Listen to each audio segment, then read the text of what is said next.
Sveiki visi, šiandien norėčiau papasakoti apie CNC staklio programavimo platformą CAD.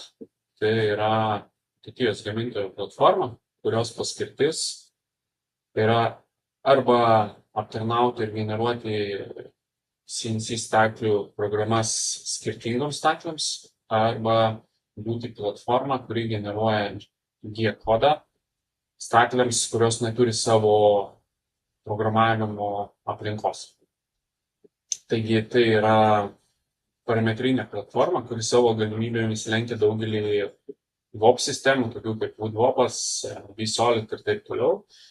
Čia mes turime pakankamai plačias galimybės įvairių funkcijų, makrofunkcijų, patys galime kurti makrofunkcijas, taip pat pakankamai beribės galimybės programuoti sąlygas, ciklus, išvedinėti pranešimus vartotojams. Aš parodysiu keletą pavyzdžių, kokios programos yra sukurtos. Kaip pavyzdžius pasitelksiu rėminių durelių programas. Taigi keletas pavyzdžių rėminių durelių. Pradėkime nuo paprastesnių. Tai žinoma, mes galime koreguoti matmenis, tas yra natūralu ir turbūt pasiekime ir su pagalba kitų platformų. Paprasčiausia rėmelio plotis su durelių matmenis. Galim pasižiūrėti truputį sudėtingesnius atvejus, kai mes turime kažkokias rėminių dureles, įsivedame galbūt daugiau parametrų, kur galim kampo apjovimo redaguoti. Na ir pereinam prie tikrai sudėtingų elementų, kaip ažūrinės durelės, kur tikrai su ciklų pagalba mes galime pakankamai plačiai įtakoti dalykus, kurių tikrai nelengvai pavyktų pasiekti su kitomis programomis. Tai matote šituo pavyzdžiu, ažūrinių elementų kiekis yra pakankamai lengvai valdomas. Keičiant parametrus, kai kurie galbūt peržengia leistinas ribas, bet mes galime pakankamai lengvai įtakoti sudėtingas geometrijas. Sistema taip pat turi galimybę simuliuoti apdirbimą.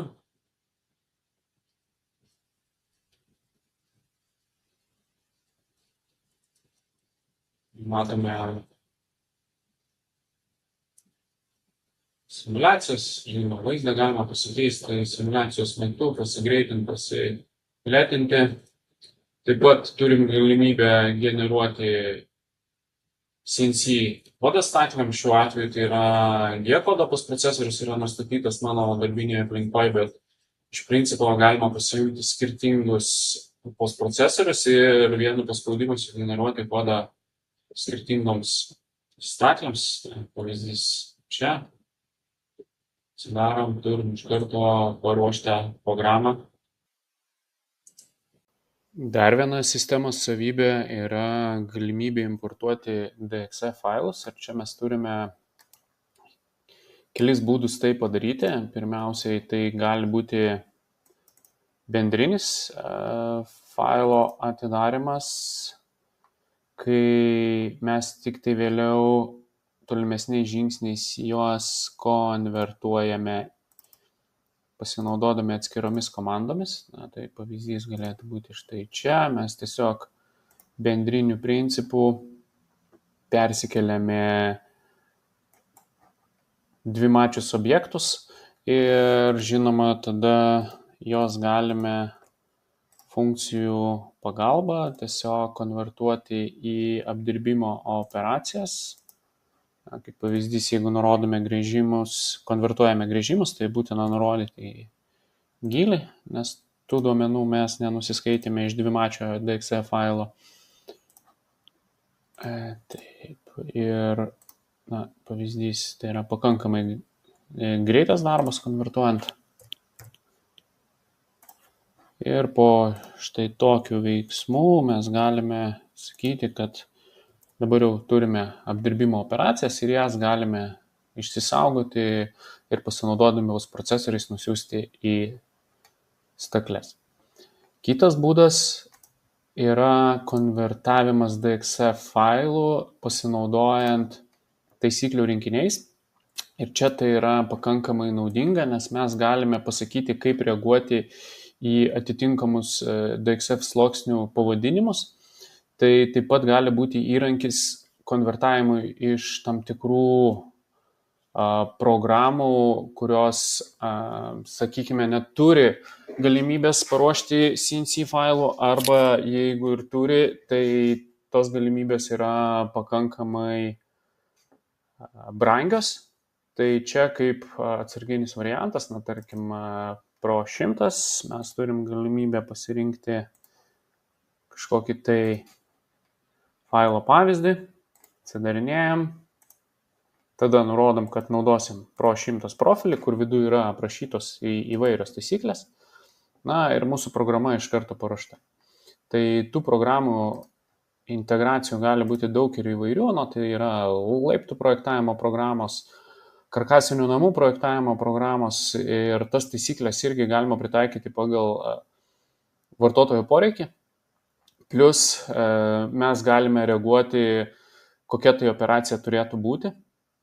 Jeigu mes turime, tarkime, DXF failę apskritimą, tai nebūtinai tai turėtų būti grįžimas, priklausomai nuo tam tikrų sąlygų, tarkim, patikrinę diametrą mes galime sukurti arba frezuojamą kišenę, arba grįžimą. Pavyzdys čia vėlgi iš kitų sistemų. Karkasinių namų projektavimo sistema.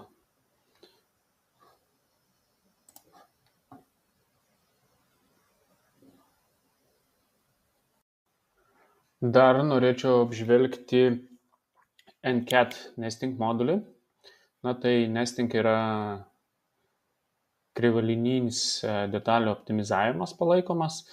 Ir vietoj to, kad parodyti rankinį procesą, kai mes susivedam visas detalės į sąrašą rankiniu būdu, noriu pademonstruoti galimybės importuoti tos sąrašus. Vėlgi, tas sąrašas gali būti įvairių formatų, gali būti tai Excelis, gali būti CSV failas, gali būti forma užpildoma kliento, ar duomenys gaunami iš pardavimų platformų ar ERP sistemų. Tai čia yra tokios formos pavyzdys. Mes turime čia fasadų užsakymo formą, kur nurodomas yra modelis, nurodomi yra matmenys, kiekis, vėlgi komentarai ir vėliau seka stulpeliai, kurie įtakoja rėminių durelių parametrus. Tai vėlgi galim pasakyti, kad užpildas yra stiklas prie durelių, nurodyti plotį, ir tų parametrų, žinoma, gali būti gerokai daugiau, jeigu tik yra poreikis turėti pakankamai sudėtingą užsakymo formą. Tai atlikus tos formos užpildymą, toliau peržvelgsim, kaip tai yra importuojama į sistemą ir kaip tai atrodo. Gal tik tai įvairumo dėliai mes pabandysime kai kur pakeisti rėmelio matmenis. Taip. Žinau, ar turim su stiklu, turim vieną su stiklu, tai irgi paliekam. Čia toliau turbūt didelės įtakos neturi, tiesiog atkreipiam dėmesį, kad pirmas dvi pozicijos tikrai turėtume vizualiai matyti skirtumą. Išsisaugom Excelį ir toliau jau keliausime persižiūrėti, kaip tai atrodo toliau NCAD. Tai kaip ir minėjau prieš tai, mūsų procesas bus toks, kad mes duomenis importuosime, o nesuvedinėsime, nors ir turim ir tokį užsakymų įvedimo būdą, kai mes nurodom pavienės detalės ir jų kiekius. Tai procesas atrodo pakankamai paprastas. Pasakom, kad importuojam iš Excelio. Čia galim nurodyti ir turėti skirtingas specifikacijas. Tai yra naudinga, kai importo standartai arba failai, kurie saugo tos importo duomenys, yra skirtingos struktūros. Tai pasirenkam struktūrą, tada pasirenkam failą. Tai kažkiek praleidau pačio proceso, kol vyko importas iš mūsų XN failo. Dabar galime nueiti ir pasižiūrėti, koks yra rezultatas. Taigi mes turim sąrašą detalių, gali būti atvaizduojamas skirtingomis formomis. Turim įvairius parametrus, kur galime valdyti pasukimo kampus, optimizuojant kitus parametrus, kurie aktualūs optimizacijai. Tai pirmų žingsnių mes paleisime procesą, kuris padaro optimizaciją. Optimizacija gali būti taip vadinama basic arba advanced, kur naudojami skirtingi optimizavimo branduoliai. Taigi matom, greitasis optimizavimas, vadinamasis basic jau įvyko, mes turim kažkokį tai rezultatą. Galim pabandyti pakeisti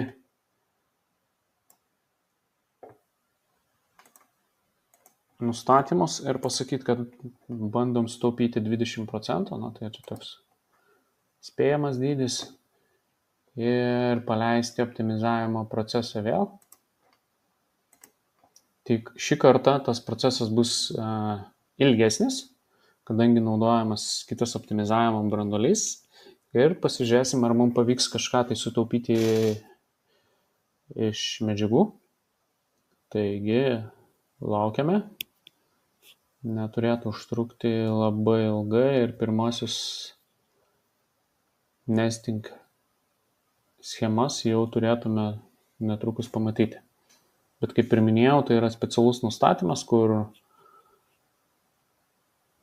lukterėjus ilgiau mes galime gauti geresnį rezultatą.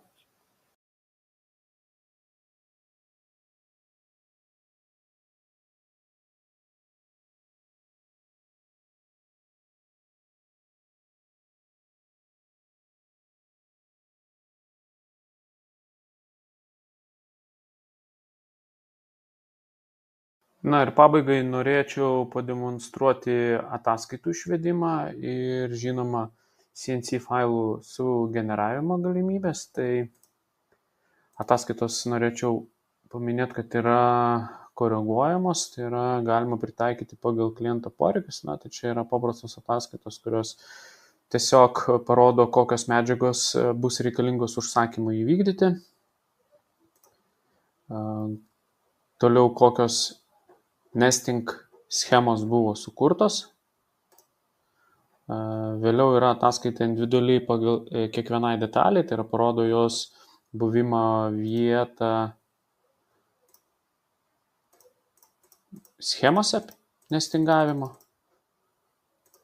Ir žinoma, mes turime etiketės, jeigu norime, mes jas galime arba biure atsispausdinti, arba sukurti PDF ir pateikti gamybai, taip kad jeigu turime rankinį spausdinimą neautomatizuotą, galime irgi įsispręsti. Ir priklausomai nuo jūsų postprocesoriaus mes galime susigeneruoti CNC programas.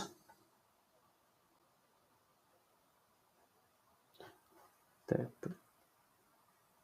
Galim lukterti kažkiek, tai kol generuojama, pamatysim, tos pačios programos jos yra sugeneruojamas kaip išvestis po jūsų stakliam, taip pat yra sugeneruojamas NCAD failas, kur galite pasižiūrėti apdirbimo simulaciją. Mes jau įpusėjom turbūt, turime 5 kortas, kurias turim sugeneruoti.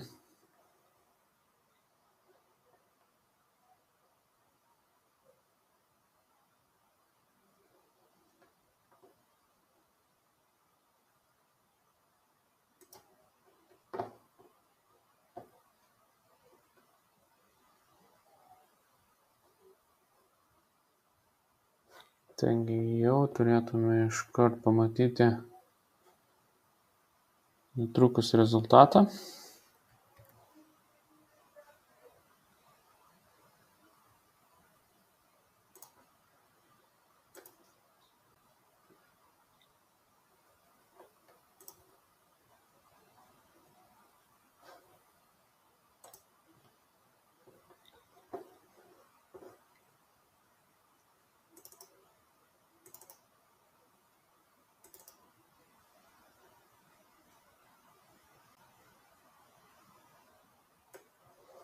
Galiu pasidalinti langų, kaip atrodo. Tai yra, žinoma, mes turbūt gavom G-kodo failą, taip pat parodysiu.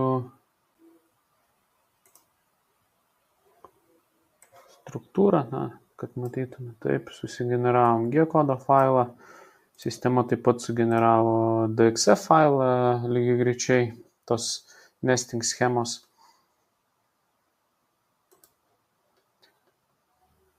Tai va, toks yra išvedimo variantai. Žinoma, mes galim visada daryti kažkokius nestandartinius nustatymus išvedimui, jeigu reikalingas specializuotas CSV failas ERP sistemoje ar panašiai.